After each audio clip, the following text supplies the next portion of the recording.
welcome.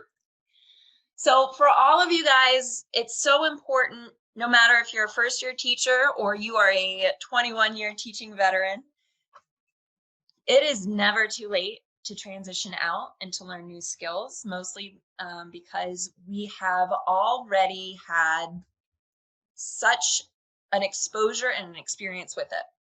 So today we're going to take a look at how to take that experience that we have and really put it in the terms of instructional design. Because when we write a resume, that's all we have, right? That's all we have to show who we are, what we can do, what we're capable of. Pick me at least to give me a chance to interview, and then I'll blow your socks off, right? The most difficult part is getting to that interview. And part of that has to do with the ATS. With the emojis, party hat, whatever, raise your hand, clap your hands, party hat it up. How many of y'all have heard about the ATS system? Good. Some of you, most of you, good. This is really important because it's very different in the corporate world than it is in education. Most corporations, about 98%, that's a really large percent of corporations, use an ATS system, which is an automated tracking or applicant tracking system, excuse me. And this applicant tracking system filters to the point of about 75% of all resumes from an application to a job posting never get seen by human eyes. They all get stuck in that ATS system. So it's really important as we go throughout these webinars, hopefully you can come to a couple more of them or at least watch the recordings of them, that we are using that to our advantage and not our disadvantage. Okay. So we'll be talking about that a little bit too. So we're going to go ahead and get started. Fun little fact, I made this 10 minutes before class started. No pressure, right? It's like, know yourself, sell yourself, pick one self. This is huge. That's right. That's how teachers do, Nicole. Absolutely. Fake it till you make it, baby. So what do I mean by know yourself, sell yourself, pick oneself? If you do not use your language, or if you get very lost in the advice of others to the point where I have no idea who the person is behind that resume, as a recruiter or as a hiring manager, I would not be compelled to push your resume further. So it's okay to let your personality shine. It is okay to make sure that you are showing the self that you want to be. And it's okay to sell yourself. And unfortunately, as teachers, we often get into this kind of mentality that, you know, we should be humble and we don't need to advertise. And that's great that you did that, but so is everybody else. So get back in line, right? We've all kind of heard something like that as a teacher, right? But when you're applying for a job, that mentality can actually be a disservice to you. So it's so important to try and overcome that. And the best way to do that is really just to talk yourself up, give yourself pep talks, talk to other people who are encouraging and happy and are in your corner. You don't need anybody telling you all those negative things like you're just a teacher and all of that. Push it out. That's not you. Okay. Pick oneself. I know as a teacher, we are a jack of all trades and we have so much to offer, especially if we have, you know, 5, 10, 15, 21 years of experience, right? We have a lot to offer. We have a lot to say. And we're like, how do I take that and condense it into one page resume? I'm also here to tell you that one page resume, no, you can have 2 pages. It is okay. It is completely okay. And it's even, I know this is going to be taboo for some of y'all. It's even okay to have 3, as long as all this stuff is like super duper relevant. That's super important. But we'll get to that in a minute. But if you try to use one blanket resume to apply for a corporate trainer, an instructional designer, a learning consultant, all this stuff, your voice is gone. And a recruiter can sniff that out, and they can sniff the fact that, honestly, it comes across as a little bit desperate. None of you guys are desperate. We're playing it cool. right? No, no, no, no, no. I don't want to see that face, Eddie. We're playing it cool. Even if like on the inside, we're like, oh, I only got 5 months before summer. I got to figure it out before I don't sign my contract. Trust me, I get it. I get it. But on the outside, we are calm, cool, collected people. We got this. We're teachers. We've done this. Okay. So it's important that whatever resume you do, you need to decide what you're applying for when you begin to write it. With that said, you can choose to have several versions of your resume. You would have one for instructional designer, one for corporate trainer, one for learning consultant, whatever roles you want to do. You want to make sure that you are really showing them that you want this position and that you're going to rock this position. Because if you're just like, well, I can do it all and I can do any position and please hire me, like, that's not going to show them the motivation, the drive that you want to convey. Okay. So Sarah, you said we're going to talk about a plain text resume. What is a plain text resume? Like, I've seen it on applications, but I kind of just ignore that field because I upload it, right? It's important to have a plain text resume because going back to that ATS system, if for whatever reason some technicality gets your resume thrown out, and we're going to be talking about how to really play on the ATS system in a different extension of this webinar, a different resume webinar. But the plain text resume is kind of like your safety net. So if your actual resume gets thrown out on a formatting technicality because the ATS system was like, I don't know how to handle this awesomeness, right? You want to still be able to say, here's all my goodies, you're welcome, and then have an actual person be able to see it, okay? And how many do I need? That's a great question. You need one for every job title you apply for, okay? Well, what are the sections of the resume that I should include? Well, in the 15 minutes before class started, I made a super duper fancy template for you guys. Here's a link. And what you can do is you can go ahead and open that up. It is a Google Doc. For those of you who have not had an opportunity to work in Google Docs, but I'm pretty sure most of you have. But if not, you can make a copy by going to File, and then you click Make a Copy. And that way you can edit as we go along today. So we will be working in this document. It has everything that we will need for the next couple of sessions, except for that executive summary, which I'm hoping you guys brought ready to go today, just to have something to start with. If you didn't, that's completely fine. We'll get you going, not a problem. Okay, so what are the sections? Well, you have to have your name. This is very important because they gotta know who you are. The next thing that you always want to have is the job title that you are going for. Look at me in the eyes. I'm even, look, do not put teacher. No. If you want a teacher job, put teacher, okay? If you want an instructional designer job, you put instructional designer or corporate trainer or learning consultant.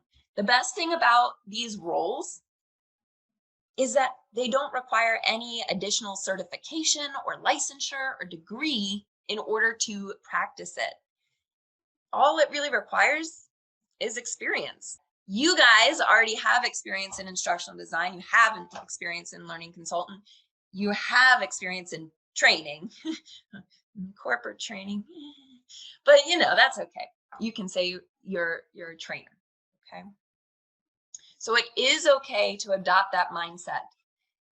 This is probably one of the most important things that I could ever really emphasize or convey to people is that when you write a resume, whatever's in your heart and whatever is in your mind as what you are and who you are, it's going to come across in your words. So if you're still in the mindset of, I'm a teacher, but I can be, you need to go back and you need to really self-search and say, I am an instructional designer. I do all the things that they do now. I just do like 80 million other jobs in addition to it. Okay. So it's okay to put instructional designer. These ones are pretty self-explanatory. For the LinkedIn link itself, please put the full link. Don't just put the little ending that's your name. Put the full LinkedIn link so that they can copy and paste it right into the URL. I know it seems like in this day and age that everybody would be tech savvy to get that, but you'd be surprised at everybody's common sense is not always so common because of our backgrounds and our experiences, right? So we just want to make sure that we're setting ourselves up for success and setting our recruiters up for success with what we give them, right? Address. I'm glad you asked. For your address, all you really need is the city and the state. That's all you need. No need to put your mailing address. They're not going to send you a Christmas card. We all know that you're an awesome person, but they're not going to send it. I'm sorry. But anything more than that, it's distracting, and it's kind of more old school to put in a full address. Phone number, if you don't want to put your full phone number out there, especially if you're putting it out there publicly, like on LinkedIn or whatnot, you can use a Google Voice phone number. They're free. And that way you can always disconnect it or whatnot at the end of your recruiting process. Yeah. Portfolio. If you are going for an instructional design position or a user experience position, you do need a portfolio. If you're coming to any of my webinars in March, we do talk about what goes into a portfolio and all that. So, you know, that's another day, another time. Executive summary, that's what we're going to work on today. This is also called an objective statement. Sometimes it's just called a summary. Sometimes it's a professional summary. You do want to stick kind of within the words that are already established, because if you get too fancy with the different namings of your categories, sometimes the ATS system won't recognize that, and then they'll kick you out for that. So you really do want to stick traditional when we're talking about the categories themselves. Okay. Skills, y'all got them. You do want to advertise these, and you do want to advertise really kind of no more than 10 to 15. Any more than that is a little bit of an overkill. And they really need to be specific to the job you're applying for, and we'll get to that. Work history. Okay. Now this is a personal preference. I'm going to tell you the way I do it, just because that's what made sense to me. I've gotten a lot of really positive feedback on this technique. You do not have to use it. I can tell you it does make it a little bit easier. For me, my work history, I put the role, the company, the dates, and I put those in a list. And then I list out all of my key achievements. I can show you what that looks like here. So this is my resume. And see, I just listed, this is not my plain text resume, but I listed my history, and then all of my key achievements are below. The reason I really advocate for this, because as a teacher, if you've worked in different positions, it gets real repetitive real quick, right? And so if they feel like, let's say you have 5 different teaching roles that you've had, right? And if they get to the second one, it's reading very similar to the first one, do you think they're going to read the rest of it? No. You only have about 30 seconds that a recruiter will actually look at your resume. So in those 30 seconds, you want it to be very streamlined. You want them to know where their eyes are going. And you always want your most sellable things first to keep them reading. Okay. All right. So you just list the roles, and then you put the key achievements underneath. Education, please do not put the year you graduated. Please do not do that. That is a really good way to have the unfortunate bias and prejudice of ageism. And it works both ways. Okay, it works for youth, and it works for those who are more experienced. Okay, so you don't need the year, just put where you graduated from, all that stuff. Work history years can contribute to ageism. I always, and we're going to get into this here once we get into the objective statement. I always like to say like 10 plus years, 15 plus years in a company. Anything more than that, you might start to experience a little bit of the ageism as well. But, you know, at the end of the day, this is your resume. And if you're really feeling like I want to put the actual number of years that I worked, you put that, you know, that's you, and that's okay. So with any advice that you get about resumes, whether it be from me, from the internet, from, I don't know, some cerebral dream force that, you know, tells you about resumes, always know that at the end of the day, it's your resume. It's you they would be hiring. And you have to make that executive cutoff decision, okay? And then certificates and licensure. How many of y'all are signed up for LinkedIn Learning? Give me some party hats. Come on, woo, or some woo whoops. I love it, yes. If you are not currently in LinkedIn Learning, you should do that, bro. Because A, you get a month free for your first sign up. And in that month, you can take as many as you like. And at the end of it, you get a certificate. Nobody said that those certificates had to come from anywhere else but LinkedIn. So, hey, guess what I put on my resume? And you know what that did? It bumped up my keywords in the ATS system. It's a certificate, you know. I did not put it, I'll zoom. Ooh, wow, okay. We're getting a little aggressive there. Sorry, guys. All right, there we go. So as you can see, I didn't necessarily say it's a LinkedIn, but I did say, you know, what the title of the course was. I said when I did it so they can see that I am, you know, on trend and I'm making sure to really dig into my craft, right? Now, let's say you have a resume for user experience design and then another one for instructional design. I might put different certificates in this section, right? Because you don't want to advertise it, you know, you got a certificate in basket weaving if you're trying to, you know, become an instructional designer. Although that's really cool. I do like basket weaving. Okay. Last but not least, leadership roles. This is always a great ad for, oh, good question. Teaching credentials or certificates. I think that is something that helps us stand apart from others, the fact that we actually have a licensure and a degree in how to teach people and how people learn.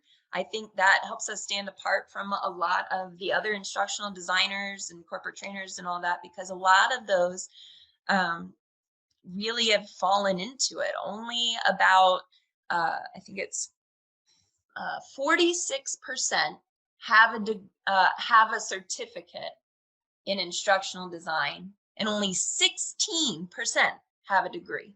That means all that left, they fell into it. And if that large of a percentage can fall into it, there's no reason that seasoned professionals like ourselves could not. Okay. So, yes, my QR code does go to my portfolio. I thought that was a nice little, hey, it's me. Hey, Sarah, there are a couple of questions. Do you want to wait? Yeah, let's go ahead and tackle some of those now, because I'm at a good place to take those.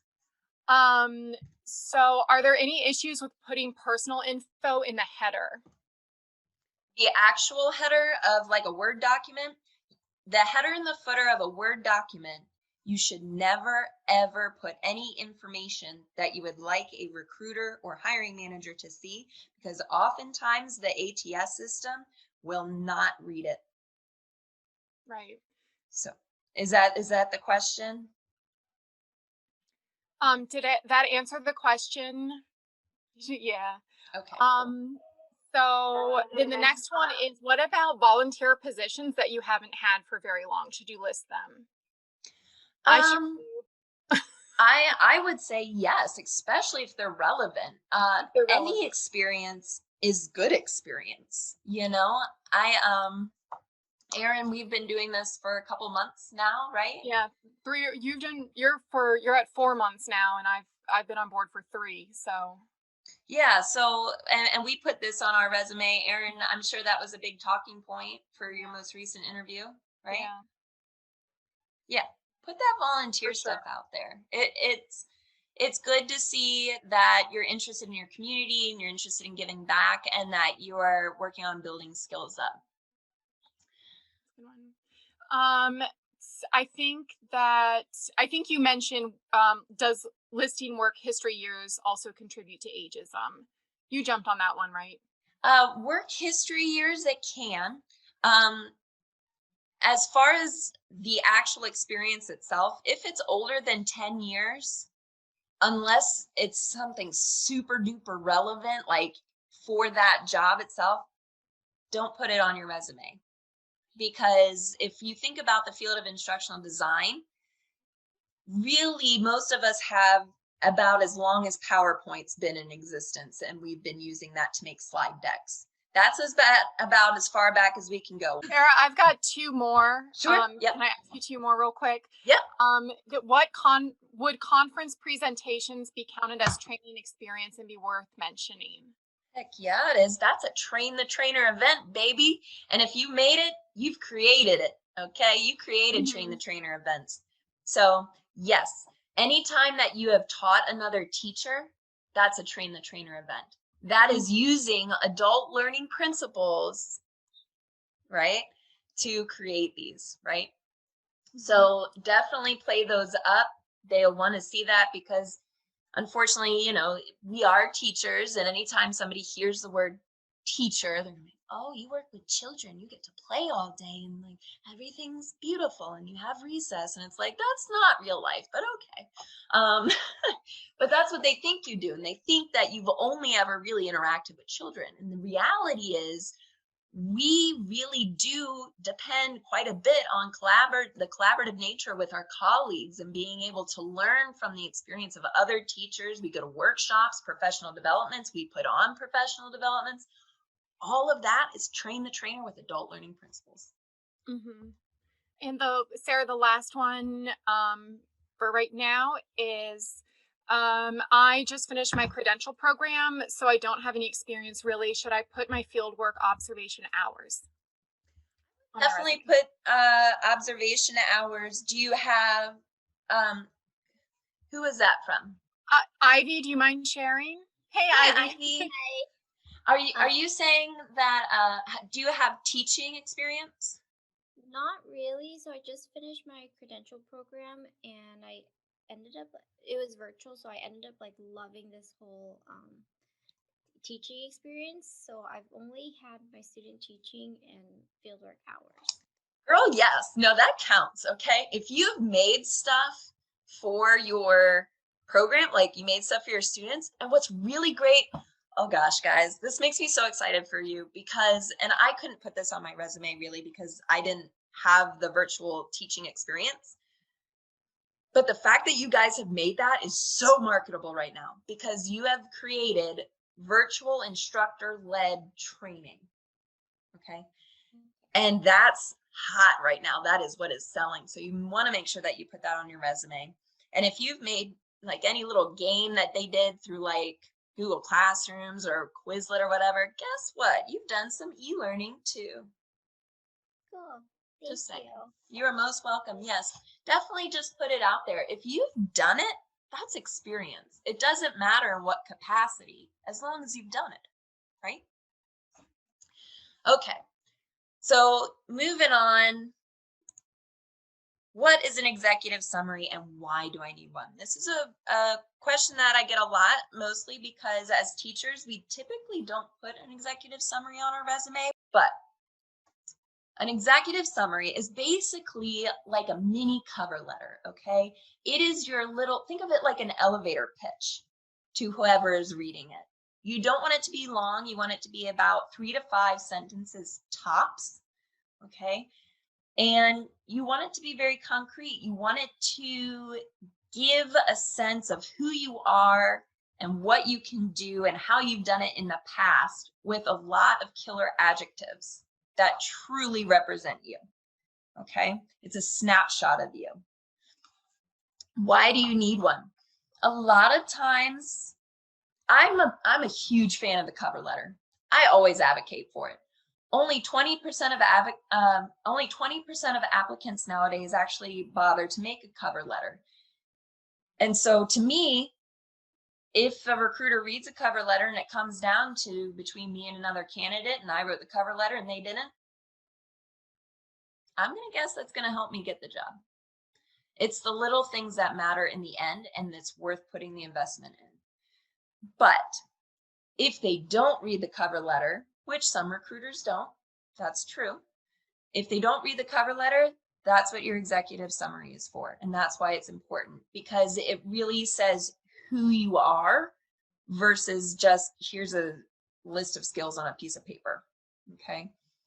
There's been this really big shift in corporate to go in this more quote unquote crunchy. Okay, that's, I'm sure there's a more politically correct term for it, but you know, they want everybody to be an individual and unique and bring something new and different to the team to make it dynamic and diverse, right? So if your resume is saying the same thing as somebody else's, what makes that you? It's a summary. So that's why this is so important. That's why we're starting here today. Formatting. Okay. First person. This is a pendulum swing. The year is 2021. Currently, we are in the first person mindset for this type of summary. Okay. I language. It's okay here. Again, with this more crunchy swing in corporate, they want to see the individual, and the more removal of that first person language makes it feel cold and distant, and they feel like they can't relate to the applicant. I struggled to adopt this initially because I know I don't look like it, but I'm a pretty formal writer. I enjoy the formality of language. Okay. And I think there's a decorum and a professionalism in a non-first person writing, personally. But that's not what they want. And we're not here to do what we want. We're here to do what they want, right? So first person, I language. Say your title and number of years experience in the first sentence. So, and I'll show you that in a second. You want to use the actual number. I know this, it goes against everything we teach our children ever, because I was like, spell it out, spell it out, spell it out. But on a resume, numbers pop. Okay. They like to see the numbers. They identify with numbers. And these recruiters who have 30 seconds to take a look at your resume, guess where their eyes are drawn? To where the text is different. And that's in a number form. Okay. Show. Don't tell. In 2 to 3 sentences what you can do and what you bring to the table. If you just say, I am an educator with 20 years of experience, I love learning and to make learning experiences, like it's saying a little something, but you're not giving me a final result. You're not saying what you're driving towards. All of this is very important, and I'll show you that here in a minute. Now, this is big, and I struggled with this as well. This is the cliche statements of proven track record. We never want to say proven anywhere in our executive summary. I know, I like it too. It's okay. We'll make a little rip sign, right? And then I feel that I would make a great fit or a perfect fit because they've just heard it so much, it's tired. Okay, so we really want to bring something fresh and innovative in our writing samples. And as educators, I know all of you guys are way capable of doing that. Okay, so don't limit yourself to the ordinary when all of you here are extraordinary. Okay, it's important. So example, this is my executive summary. I'll read it to you. I, right, first person, I am a passionate instructional designer with 9 years experience in the end-to-end production of instructor-led, blended, and e-learning instructional programs. So right off the bat, I said what I do. I say how long I did it. And then I say in an overall arcing umbrella where I start and where I finish, what was the result, right? I gave concrete examples, and I use some of that terminology that those ATS systems are going to be looking for. Okay. I thrive on using creativity to design the most effective learner solutions. So I like to be creative and bring in new and fresh ideas in making those learner solutions. It's not I make learner solutions. So do you see the difference? It's expanding it without being too descriptive that they got it all here and wouldn't need to read my resume. My expertise, that's a great way to say, instead of proven track record, you can say my expertise lies in. Okay. My expertise lies in working collaboratively with subject matter experts and stakeholders to effectively translate the instructional goals into meaningful training materials. So again, I'm ending with a concrete thing. I make meaningful training materials. How do I do that? I work with subject matters and stakeholders. What do I use to drive that? Instructional goals. Okay, so make it very concrete. You show them, you don't tell them, you show them. My product success is evidenced by metrics. They like to use the word metrics instead of data, just in case you were wondering. Metrics collected through course formative and summative assessments and ensured by the data to drive design, or ensured by using that data to drive design. I am a self-starter with the ability to execute project management in a fast-paced capacities while adapting to overcome challenges. And that's it. That's the end. Are you ready for some questions, I Sarah? am super ready for some questions. Okay. So we had, I am a big believer about cover letters too. I heard the other big thing is a video cover letter. I wonder how a video is viewed in the system. So it must be an attachment that is sent to the hiring manager. That's a fantastic question. Oh my gosh, thank you for bringing that up. Haven't heard of that, but I would say yes, it was probably something that was sent to the hiring manager. And this is my rule of thumb, and I advocate this for everybody every time you apply. Please, please do this because it makes you stand out so much. After you've applied with your plain text resume and your uploaded ATS friendly one, you find the recruiter for that position on LinkedIn, or you find somebody who works in HR in that company, and you say, hello, my name is your name, and I came across this position, put a link to the position and you can say, I recently applied, but I wanted to express my interest in person and personally pass along my resume, cover letter, and a few samples of my work and or my portfolio. I can't tell you how much this makes you stand out, and it's an extra fail-safe safety net for getting past that ATS system and being seen by a human. Okay. For the video, what I would highly suggest is maybe doing like adding a link on the resume saying cover letter, and then here's the link to the video. You can add it as a QR code. If you're using a PDF, I'm almost curious. I know if you save, say, a Google a Google Slides document, if you save that as a PDF, it'll actually play the video within it, within the PDF itself when you click on it. Here's my fear with that. I would be afraid that the ATS system wouldn't know what to do with that except throw it in the trash can. So I would stick with like a QR code or a URL, or personally sending it along in that message that we just talked about. But fantastic question. I'm all about really cool. a video cover letter. Heck yeah. And I think that's a really great opportunity to kind of showcase your, if you're working with Camtasia, your Camtasia skills. That's kind of what I did when I was first applying, is that I took my portfolio and my resume, and I actually built articulate storyline e-learning engagement with it. So not only was my portfolio full of examples, but my portfolio itself was an example. So anytime that you can really show that and integrate that and really bridge those things, you're really showing innovation and pushing towards the next step. Okay, great question. Can I put instructional designer even if I don't have experience yet? As of now, my executive summary says educator. So Okay. you got I got in the to comments talk going. about this because this and this is also so super important on your LinkedIn. If you want to be an educator and if you want to be a teacher, by all means, put educator and put teacher.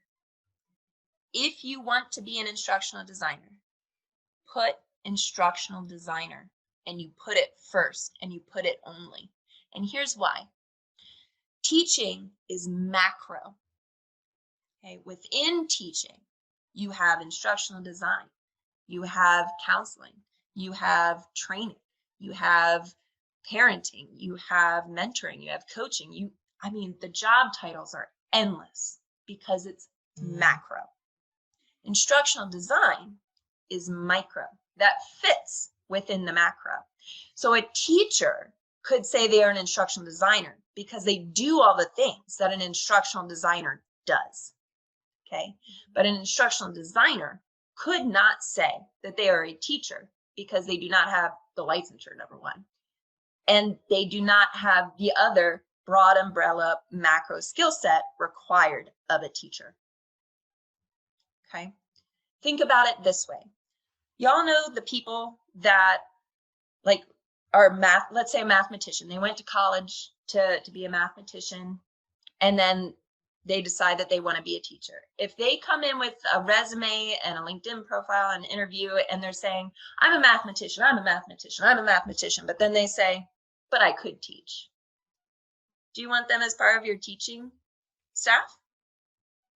No, because that's not showing that you did the research and you know where to bridge those gaps and that you know how you actually do fit within the role of a teacher.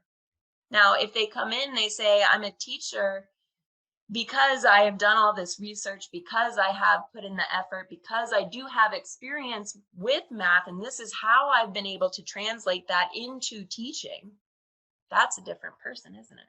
That's a different skill set. So it's all about how you spin it. It's all about that mindset and mentality. Absolutely, 100%. If you have been a teacher, you are an instructional designer, period. Do you have knowledge gaps to fill? Absolutely, yes. But you are an instructional designer. And if I do say so myself, a damn fine one. So I'll leave it at that. So we're going to break you out into your breakout rooms. Was that helpful, productive? Oh, good. Yeah, I'm sure. Yeah. I wish we had a little bit more time to give them.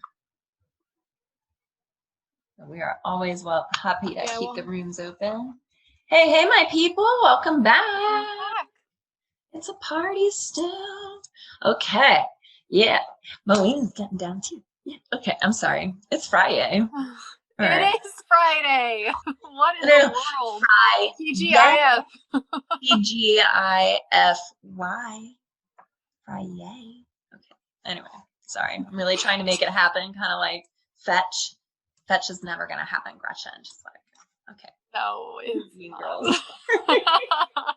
Sorry to subject you all to my corn.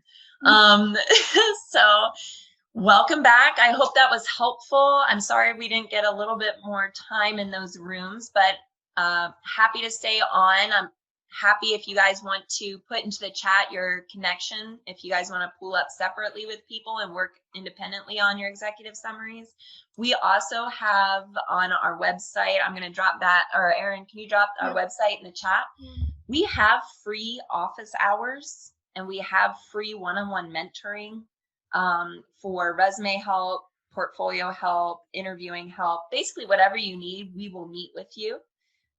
We have different former teachers who have made this transition already that are volunteers through this. We just want to see you succeed, and we believe in you, and we think that you deserve that for free, that you deserve quality for free. And so we really make sure to provide that.